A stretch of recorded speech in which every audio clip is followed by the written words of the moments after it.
Derby had been married more than 3 years on that August day when I got that telegram from Maine. I had not seen him for 2 months, but had heard he was away on business. Asenath was supposed to be with him, though watchful gossip declared there was someone upstairs in the house behind the doubly curtained windows. They had watched the purchases made by the servants, and now the town marshal of Chesuncook had wired of the draggled madman who stumbled out of the woods with delirious ravings and screamed to me for protection. It was Edward, and he had been just able to recall his own name and address. Chesuncook is close to the wildest, deepest, and least explored forest belt in Maine, and it took a whole day of feverish jolting through fantastic and forbidden scenery to get there in a cart. I found Derby in a cell at the town farm, vacillating between frenzy and apathy. He knew me at once and began pouring out a meaningless, half-incoherent torrent of words in my direction. Dan, for God's sake! The pit of the Shagas! Down the 6,000 steps, the abomination of abominations! I never would have let her take me. And then I found myself there, Aya, Chub Nagorath. The shape rose up from the altar, and there were 500 that howled. The hooded thing pleaded, "Come on, come on." That was old Ephraim's secret name in the coven. I was there, where she promised she wouldn't take me. A minute before I locked in the library, there I was, where she had gone with my body. The place of utter blasphemy, the unholy pit where the black realm begins and the watcher guards the gate. I saw Shagath. It changed shape. I can't stand it. I'll kill her. If she ever sends me there again, I'll kill her. I'll kill that entity. Her, him, it. I'll kill it. I'll kill it with my own hands.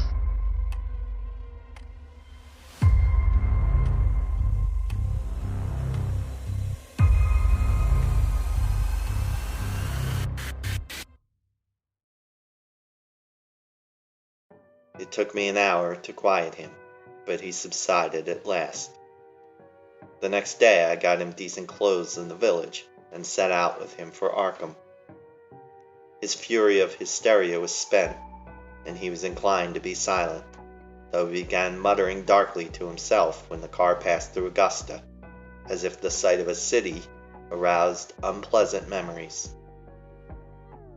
It was clear that he did not wish to go home, and considering the fantastic delusions he seemed to have about his wife, delusions undoubtedly springing from some actual hypnotic ordeal to which he had been subjected, I thought it would be better if he did not. I resolved, put him up myself for a time, no matter what unpleasantness it would make with Asenath. Later, I would help him get a divorce, for most assuredly there were mental factors which made this marriage suicidal for him. When we struck open country again, Derby's muttering faded away, and I let him nod and drowse on the seat beside me as I drove.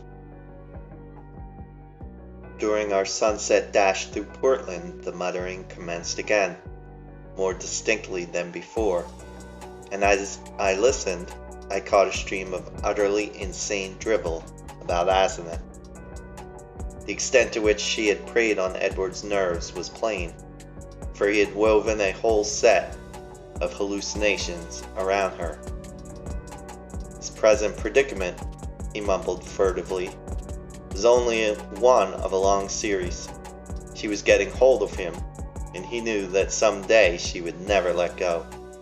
Even now she probably let him go only when she had to, because she couldn't hold on long at a time. She constantly took his body and went to nameless places for nameless rites, leaving him in her body and locking him upstairs. But sometimes she couldn't hold on, and he would find himself suddenly in his own body again in some far-off, horrible, and perhaps unknown place. Sometimes she'd get hold of him again, and sometimes she couldn't. Often he was left stranded somewhere as I had found him. Time and again, he had to find his way home from frightful distances, getting somebody to drive the car after he found it. The worst thing is that she was holding on to him longer and longer at a time. She wanted to be a man, to be fully human. That was why she got hold of him. She had sensed a mixture of fine-wrought brain and weak will in him. Someday she would crowd him out and disappear with his body. Disappear to become a great magician like her father, and leave him marooned in that female shell that wasn't even quite human. Yes, he knew about the Innsmouth blood now. There had been traffic with things from the sea. It was horrible. And old Ephraim, he had known the secret, and when he grew old did a hideous thing to keep alive. He wanted to live forever. Asenath would succeed. One successful demonstration had taken place already. As Derby muttered on, I turned to look at him closely, verifying the impression of change which an earlier scrutiny had given me. Paradoxically, he seemed in better shape than usual, harder, more normally developed, and without the trace of sickly flabbiness caused by his indolent habits. It was as if he had been really active and properly exercised for the first time in his coddled life, and I judged that Asenath's force must have pushed him into unwanted channels of motion and alertness. But just now his mind was in a pitiable state, for he was mumbling wild extravagances about his wife, about black magic, about old Ephraim, and about some revelation which would convince even me. He repeated names which I recognized from bygone browsings in forbidden volumes, and at times made me shudder with a certain thread of mythological consistency, or convincing coherence, which ran through his maundering. Again and again he would pause, as if to gather courage for some final and terrible disclosure. Dan, don't you remember him? Wild eyes and the unkempt beard that never turned white? He glared at me once, and I never forgot it. Now she glares that way, and I know why. He found it in the Necronomicon, the formula. I don't dare tell you the page yet, but when I do, you can read and understand. Then you will know what has engulfed me. On. Asenath. Is there such a person? Why did they have to think there was poison in old Ephraim's stomach? Why do the Gilmans whisper about the way he shrieked like a frightened child when he went mad and Asenath locked him up in the padded attic room where the other had been? Was it old Ephraim's soul that was locked in? Who locked in whom? Why had he been looking for months for someone with a fine mind and a weak will? Why did he curse that his daughter wasn't a son? Tell me, Daniel Upton, what devilish exchange was perpetrated in the house of horror where that blasphemous monster had his trusting, weak-willed half-human child at his mercy? Tell me, didn't he make it permanent, as she'll do in the end, with me? Tell me why that thing calls itself Asenath, writes differently off guard, so that you can't tell its script from... Then the thing happened. Derby's voice was rising to a thin treble scream as he raved, when suddenly it was shut off with an almost mechanical click.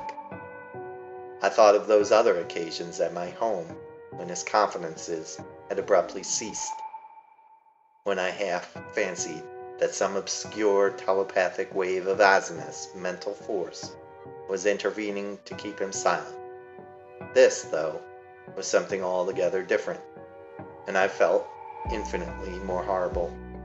The face beside me twisted almost unrecognizably for a moment, while through the whole body there passed a shivering motion, as if all the bones, organs, muscles, nerves, and glands were adjusting themselves to a radically different posture, set of stresses, and general personality. Just where the supreme horror lay, I could not for my life tell. Yet there swept over me such a swamping wave of sickness and repulsion, such a freezing, petrifying sense of utter alienage and abnormality, that my grasp of the wheel grew feeble and uncertain. The figure beside me seemed less like a lifelong friend than like some monstrous intrusion from outer space, some damnable, utterly accursed focus of unknown and malign cosmic forces. I faltered only a moment, but before another moment was over, my companion had seized the wheel and forced me to change places with him. The dusk was now very thick, and the lights of Portland far behind, so I could not see much of his face. The blaze of his eyes, though, was phenomenal, and I knew that he must now be in that queerly energized state, so unlike his usual self, which so many people had noticed. It seemed odd and incredible that listless Edward Derby, he who could never assert himself and who had never learned to drive, should be ordering me about and taking the wheel of my own car. Yet that was precisely what had happened. He did not speak for some time, and in my inexplicable horror, I was glad he did not. In the lights of Bidford and Sacco, I saw his firmly set mouth, and shivered at the blaze of his eyes. The people were right. He did look damnably like his wife, and like old Ephraim when in these moods. I did not wonder that the moods were disliked.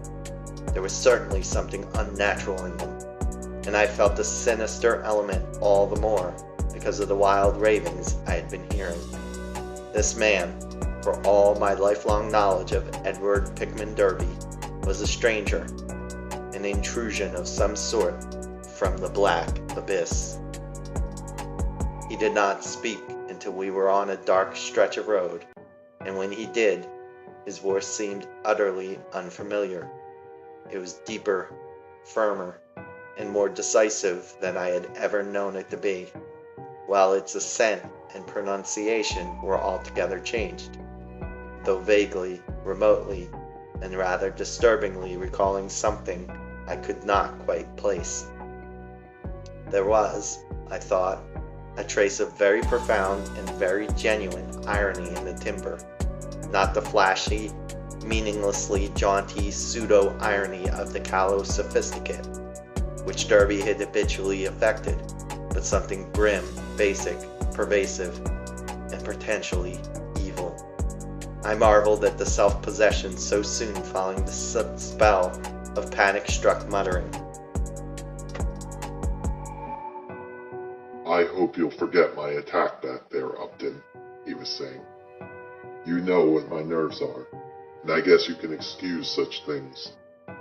I'm enormously grateful, of course, for this lift home. And you must forget, too, any crazy things I may have been saying about my wife, and about things in general. That's what comes from overstudy in a field like mine. My philosophy is full of bizarre concepts, and when the mind gets worn out, it cooks up all sorts of imaginary, concrete applications. I shall take a rest from now on. You probably won't see me for some time, and you needn't blame Azimuth for it. This trip was a bit queer, but it's really very simple. There are certain Indian relics in the North Woods, standing stones and all that, which mean a good deal in folklore.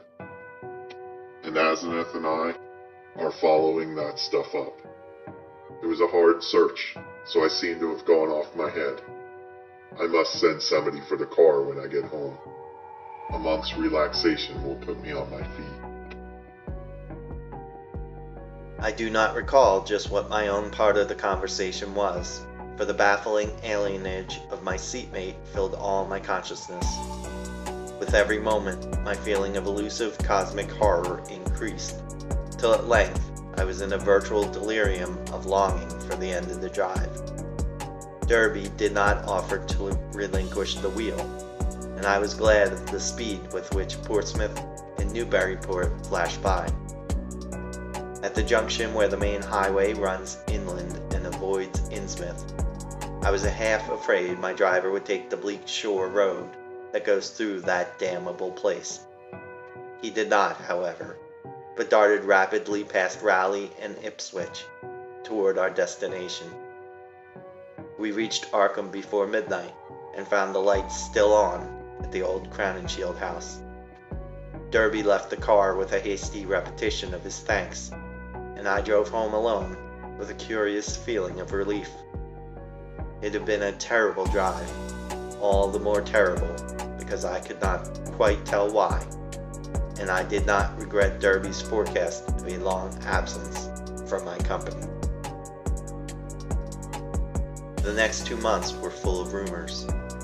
People spoke of seeing Derby more and more in his new, energized state, and Asenath was scarcely ever in to her callers.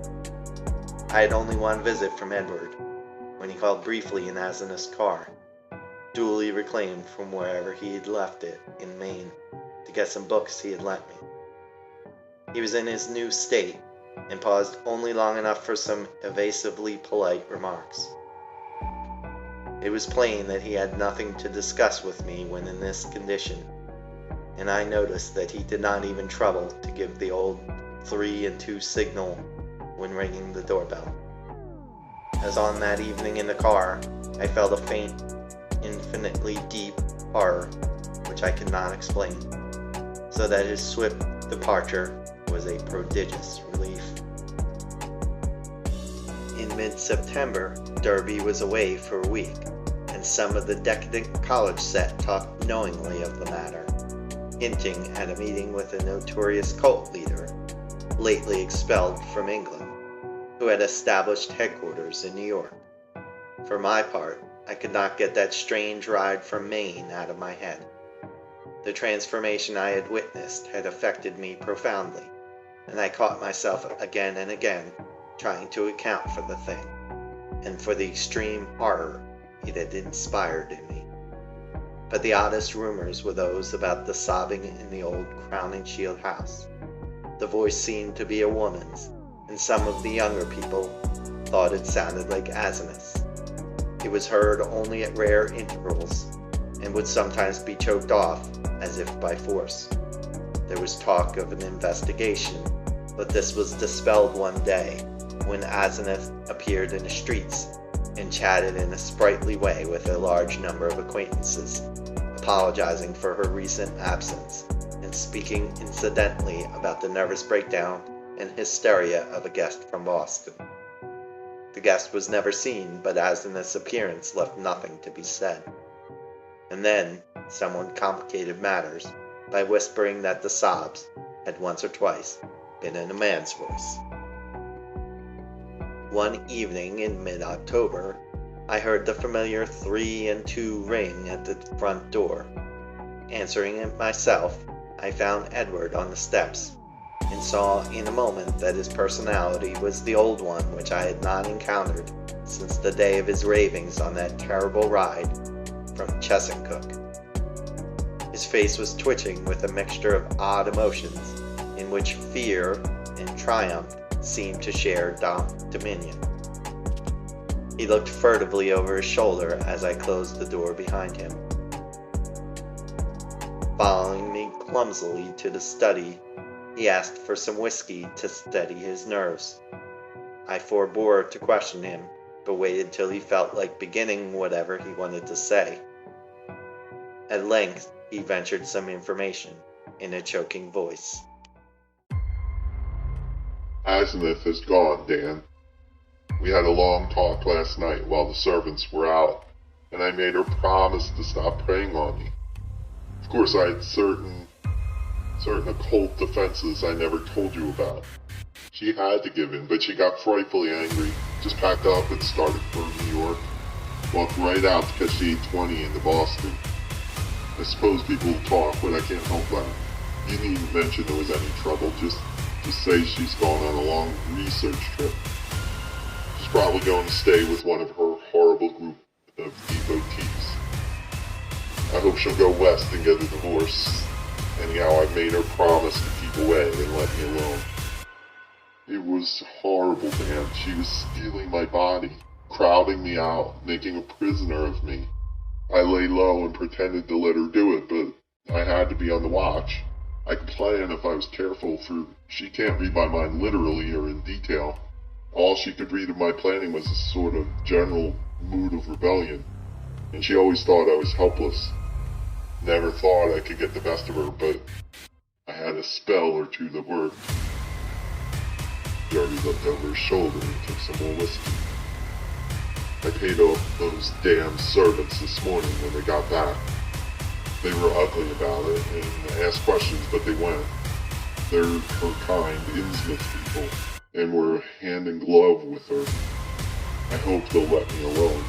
I didn't like the way they laughed when they walked away. I must get as many of Dad's old servants again as I can. I'll move back home now. I suppose you think I'm crazy, Dan, but Arkham history ought to hint at things that back up what I've told you.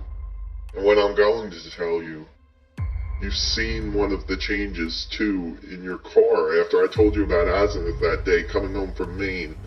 That was when she got me, drove me out of my body. The last thing I remember was when I was all worked up trying to tell you what that she-devil is. Then she got me, and in a flash I was back at the house, in the library where those damn servants had me locked up, and in that cursed fiend's body that isn't even human. You know, it was she you must have ridden home with. That preying wolf in my body, you ought to have known the difference. I shuddered and stirred and paused. Surely I had known the difference. Yet could I accept an explanation as insane as this?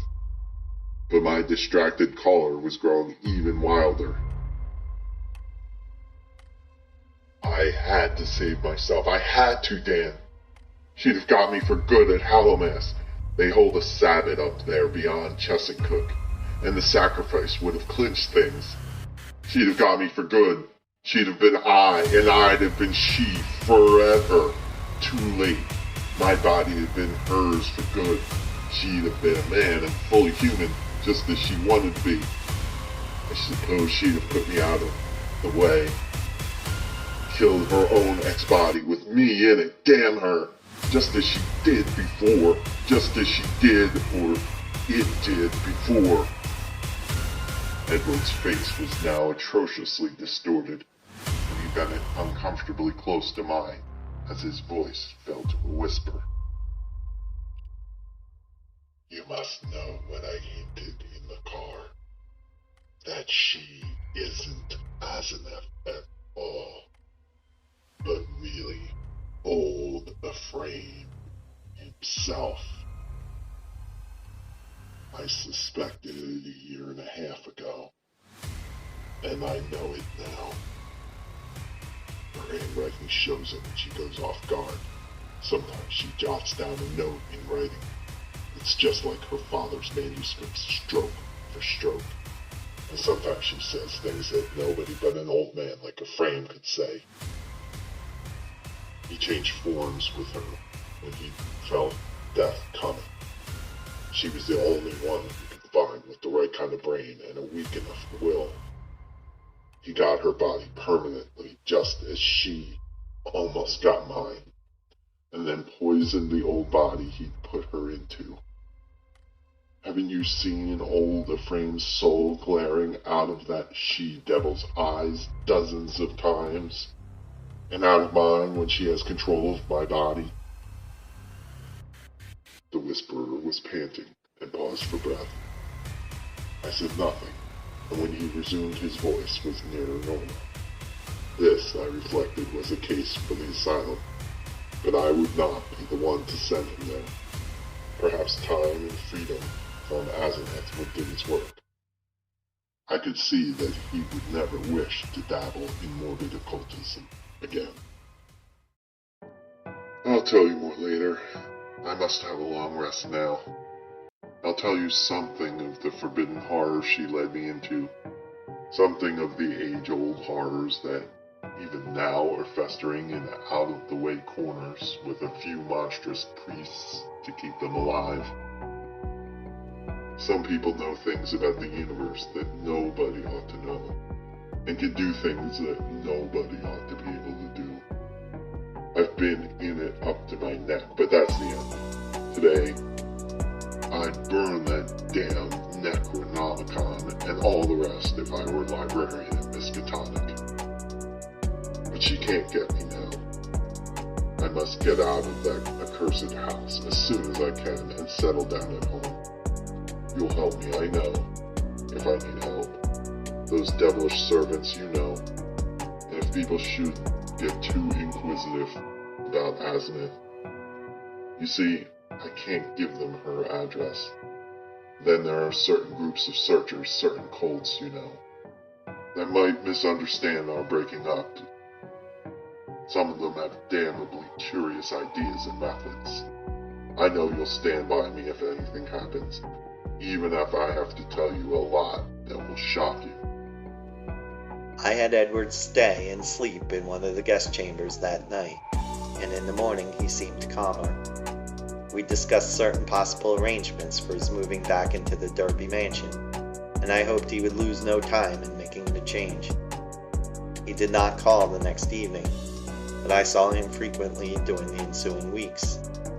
We talked as little as possible about strange and unpleasant things, but discussed the renovation of the old Derby house and the travels which Edward promised to take with my son and me the following summer. Of Azimuth we said almost nothing, for I saw that the subject was a peculiarly disturbing one.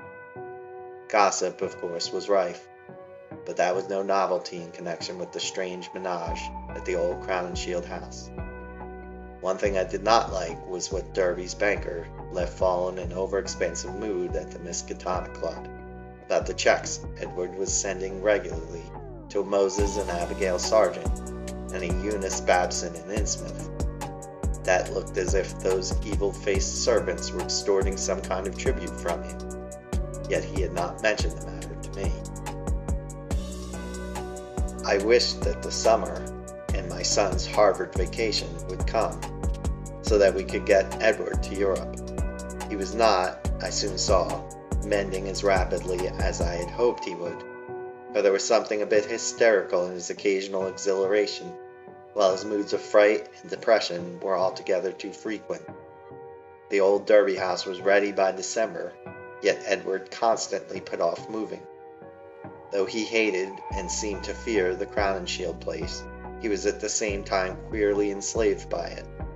He could not seem to begin dismantling things, and invented every kind of excuse to postpone action. When I pointed this out to him, he appeared unaccountably frightened. His father's old butler, who was there with other reacquired servants, told me one day that Edward's occasional prowlings about the house, especially down cellar, looked odd and unwholesome to him. I wondered as Azimuth's been writing disturbing letters, but the butler said there was no mail which could have come from her. It was about Christmas that Derby broke down one evening while calling on me.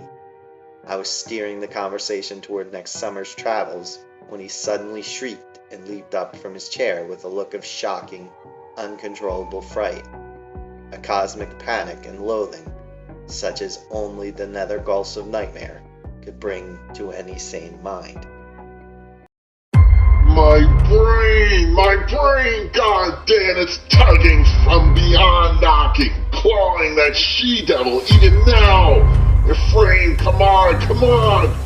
The pit of the Shagas, Arya Shut-Nigorath, the goat with 1,000 young, the flame, young body, young life in earth, oh God! I pulled him back to his chair and poured some wine down his throat, as his frenzy sank to a dull apathy. He did not resist, but kept his lips moving as if talking to himself. Presently, I realized that he was trying to talk to me and bent my ear to his mouth to catch the feeble words. Again, she's trying. I might have known. Nothing can stop that force. Not distance, nor magic, nor death. It comes, mostly in the night. I can't leave. It's horrible. Oh, God. Dan! If you only knew, as I do, just how horrible it is.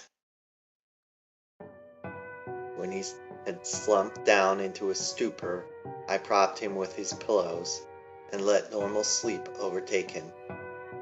I did not call a doctor, for I knew what would be said of his sanity, and wished to give nature a chance if I possibly could.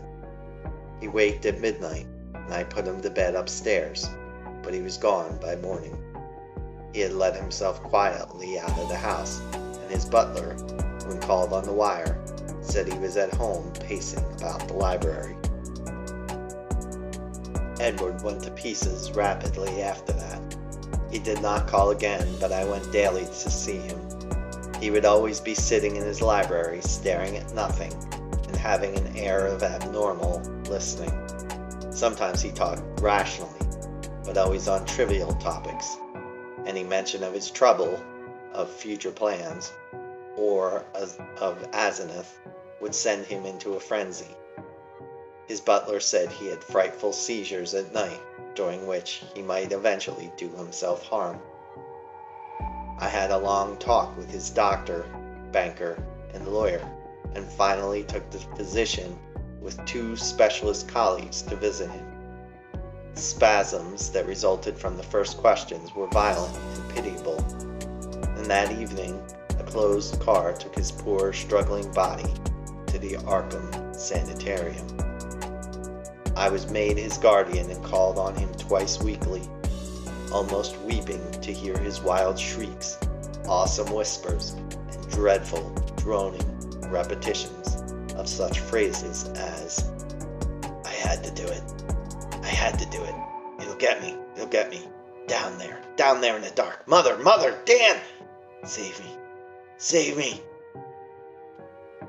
How much hope of recovery there was, no one could say, but I tried my best to be optimistic. Edward must have a home if he emerged, so I transferred his servants to the Derby mansion, which would surely be his sane choice.